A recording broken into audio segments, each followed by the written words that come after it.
2024 is ending soon.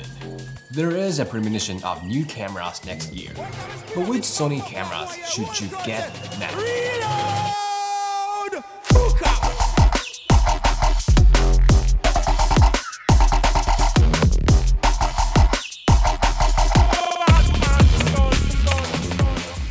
How's it going, guys, and thank you for coming back to the channel again. I think many of you guys in this channel are using Sony cameras, and potential Sony users come to this channel to see what camera you should go for, because there are many types like A7 series, FX series, or even ZV series. Even if you are already Sony users, it is a little overwhelming to decide your next level up camera. Think about who are about to jump into this Sony camera world. It is a maze. Too many options. Besides, Sony releases new cameras a lot, and we smell something new next year. So, should you wait or should you go now? But if that, what cameras? I have been reviewing and using a lot, and also I do this YouTube review and do photography and filmmaking works in a professional environment. So I am sure that I can help you guys with this camera decision-making journey. Also, I am sometimes brutally honest. How honest is sometimes I hurt people with that. Sorry, but I gotta be 100% genuine myself all the time. So today, first, I'm gonna talk about what kinds of Sony cameras we got as options, and next, I'm gonna show you guys cameras which are the best for your budget and your level. Watch this until the end, and let's get out of the maze. Before you jump into this video, please hit the subscribe if you haven't to grow this channel. I need your support. So first of all, we got Sony Alpha series and ZV series and FX series. Actually, there are more if you include a compact digital camera that you cannot change the lens. But today, I'm going with the mirrorless cameras that you can change the lens. So first, Alpha series. This will be the biggest and the most famous and popular option in Sony. Alpha series cameras have the video photo hybrid performance, and they are relatively smaller and lighter than other brand cameras. They are so balanced. Honestly, if you go for Alpha series, you're not gonna make a mistake. They can give you pretty much what you want. In Alpha series, there are two types, A6000 series and Alpha 7 series. Alpha 6000 series are APS-C and Alpha 7 are full frame. Super casually, Alpha 7 series have a pro level video and photo performance, and 6000 series have close performance but less usability, but smaller and lighter than Alpha 7 series. So if you want to bring it to the business,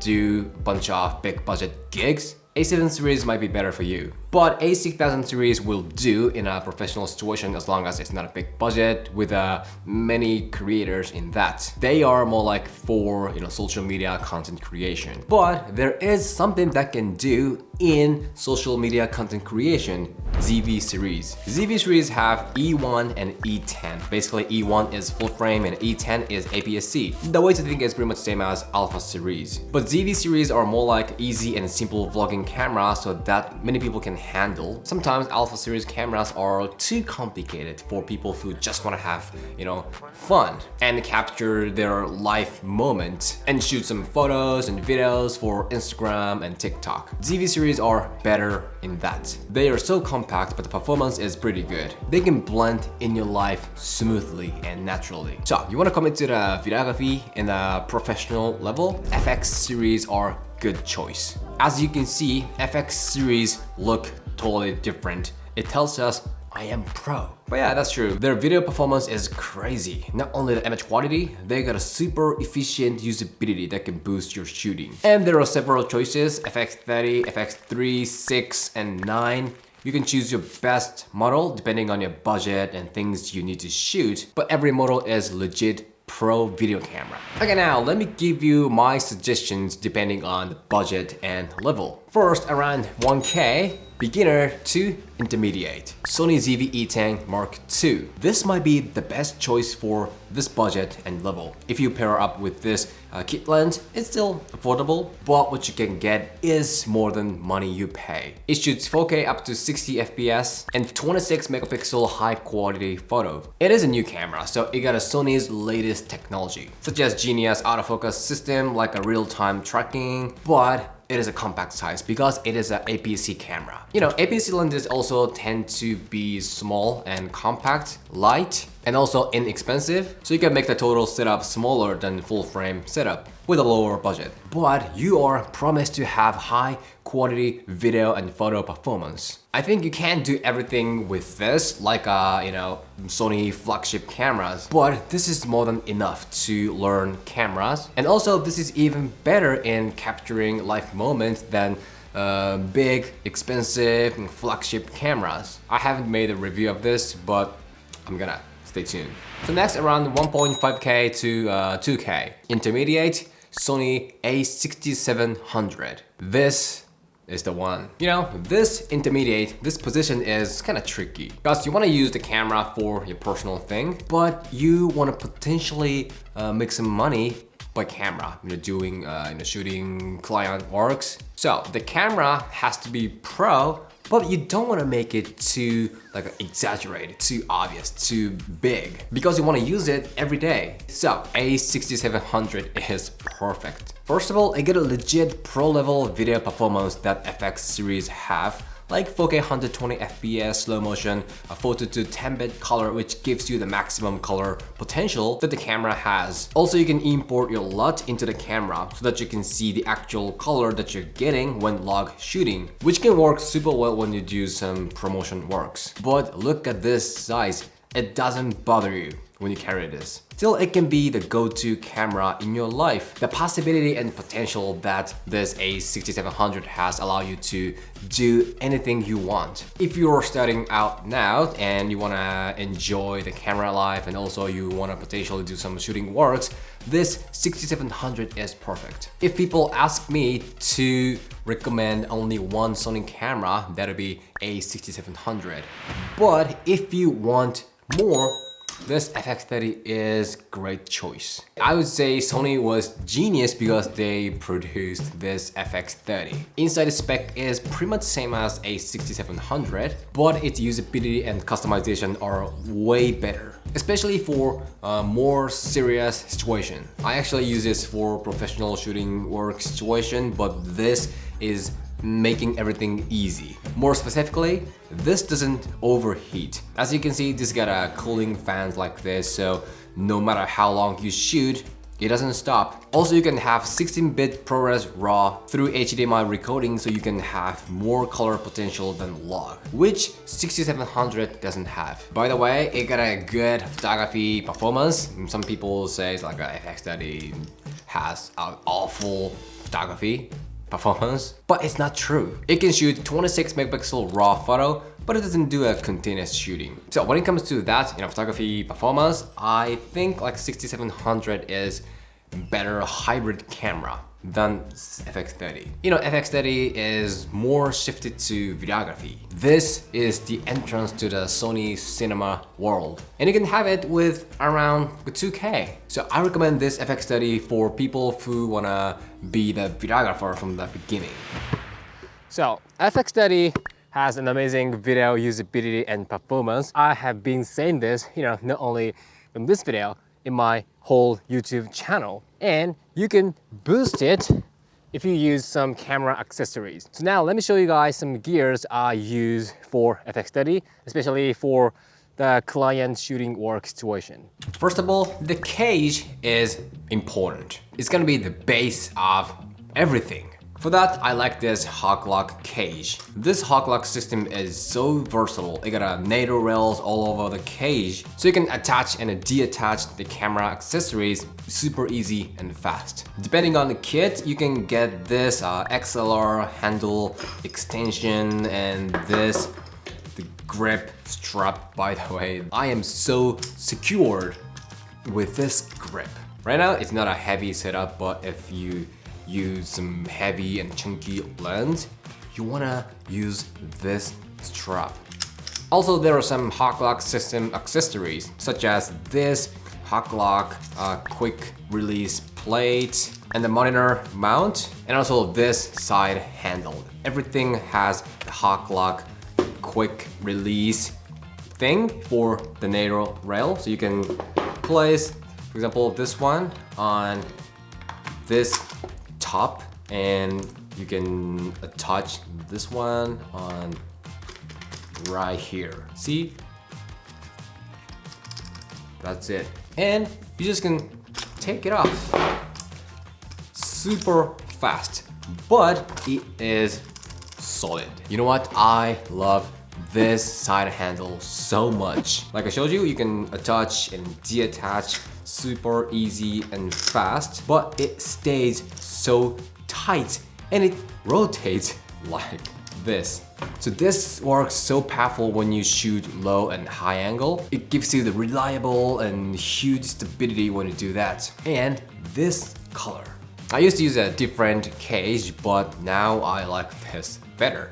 And when you use a manual focus lens, you want to use a wireless follow focus. So there was a follow focus in SmallRig, but this one is a new version, wireless follow focus Lite. Actually, I am using this old version for this main camera. So this one is old version, but actually this new one is slightly better for me. You know, it is lighter and smaller, but strange, it is better, especially the sensitivity of this wheel. Like, I don't want to change the focus, but yeah, the old version was a little light, but this new version has a little pressure. I mean, a little bigger pressure than the old version, but it got a little simple. You know, this doesn't have a screen, but this old version had a screen. Maybe, I mean, you can do more things with old version, but actually I don't use, you know, many functions, so I am okay with this light version. It's simpler. But actually this new version only accepts the USB Type-C power supply. But the old version had a compatibility with a Sony battery. So you need to have the external power source to use this follow focus. But anyway, I like this better now. It got simpler than the old version, especially this controller, but the quality is still awesome. So it says wireless. So now let's test how far I can go with this gear. So right now it's about like a 2 meter. I guess it's no problem. There is no delay. So let's just go for, see, no problem. Okay? As I can see, there is no delay so far. Okay. The problem of this test is that I can't see what's going on over there. So I gotta trust that guy. Though, he says, it's working. It's about like a 50 meter or 60 maybe. So let's. What about now? So now we know this test is meaningless because this wireless power is endless. I don't know, maybe I can go away like 100 meter or 200 meter, but we're not gonna do that. すごい.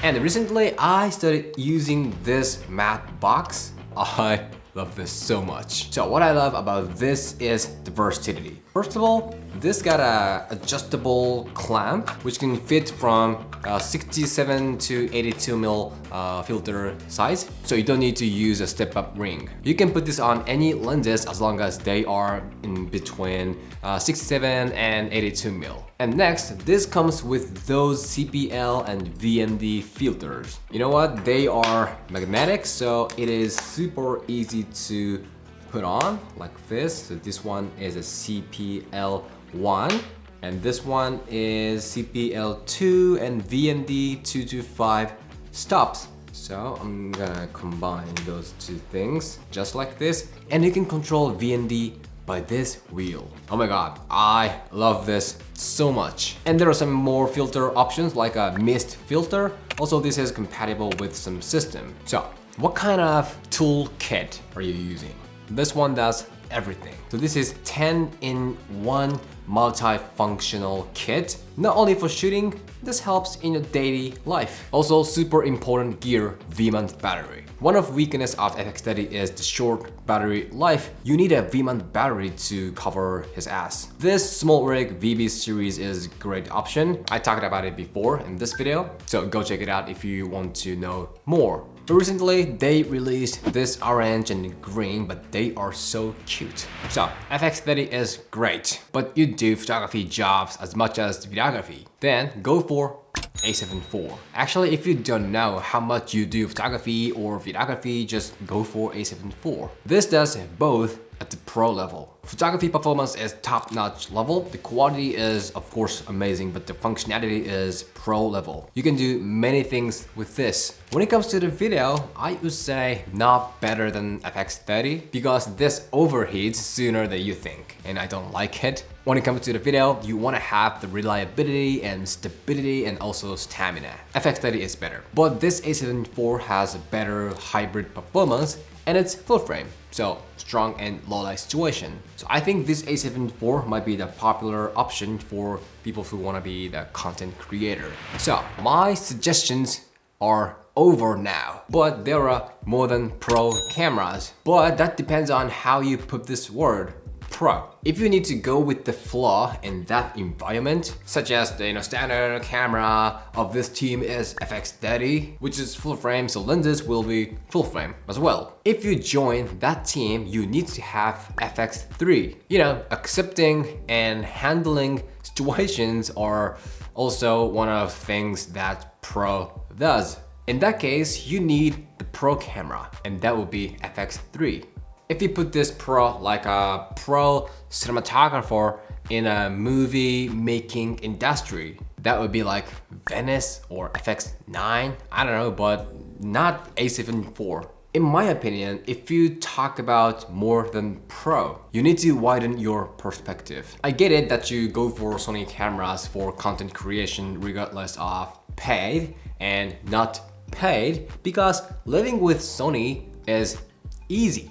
But if you're talking about the big scale, I think you need to seriously consider other brands' camera and other types of cameras, such as Canon cinema cameras or Red or Blackmagic. The important thing is what, how, and where to shoot, and also with who. Analyze your needs first and use this video as the guide.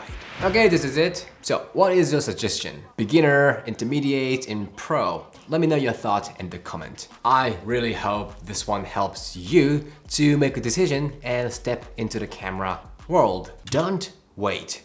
Wait is a waste. Move your groove. Okay, this is it. If you have any questions, just shoot me anytime, anywhere. And if you like this video, show me a thumb and hit the subscribe. And I will see you in the next video. 这样的。